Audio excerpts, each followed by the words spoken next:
High army. তোমরা কেমন আছো এই ঠান্ডার মধ্যে? আই হোপ তোমরা সবাই ভালো আছো আর সুস্থ আছো। এটা আই লাভ ইউ পার্ট 3। এটা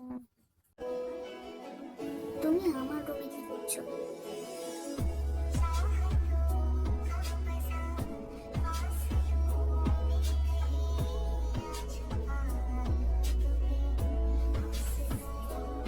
এই যে তোমাকেই বলছি, আমার রুমে আমার পারমিশন ছাড়া কে ঢুকতে বলেছে তোমাকে?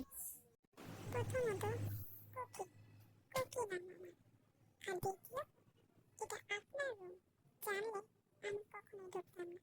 আমার কোনো আপনার রুমে ঢোকার সবাই ইচ্ছে কোনোটাই নেই আমার, বুঝেছেন? আমার সাহস তো কম না, আমার রুমে দাঁড়িয়ে আমার সাথে এভাবে কথা বলছো তুমি? হ্যাঁ বলছি তো। গোলামকা একটু বলে কুকি দেয়ালের রুম থেকে চোর দৌড় দেয়। What the? তোমাকে তো পরে দেখে নিচ্ছি। নিজের রুমে বসে অফিসের কিছু কাজ করছিল, তখন সে বাইরে কাউকে দেখতে পেল। আর তারপর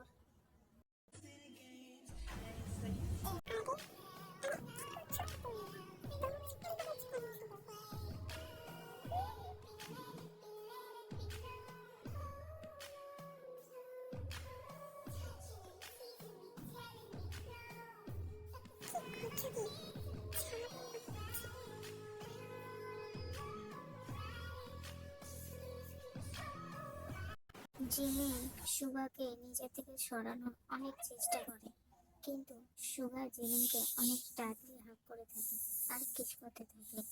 তাই জিমি বাধ্যমূলত সুগাকে ধাক্কা দিয়ে সরিয়ে দেয়। কি করছো কি তুমি? তোমার কি মাথাটা একেবারে খারাপ হয়ে গেছে নাকি? যদি তুমি শুনে আমাকে দেখে ফেলো তাহলে।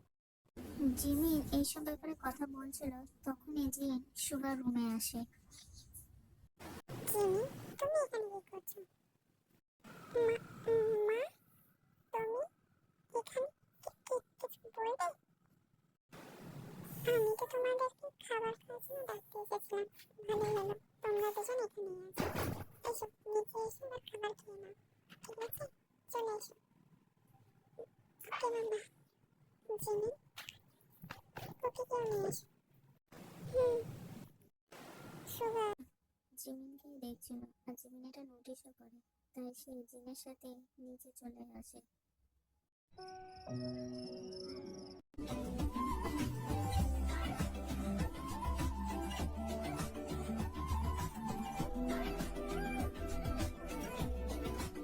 রাতের খাবার শেষ করে সবাই নিজের রুমে গিয়ে শুয়ে পড়ে। Next morning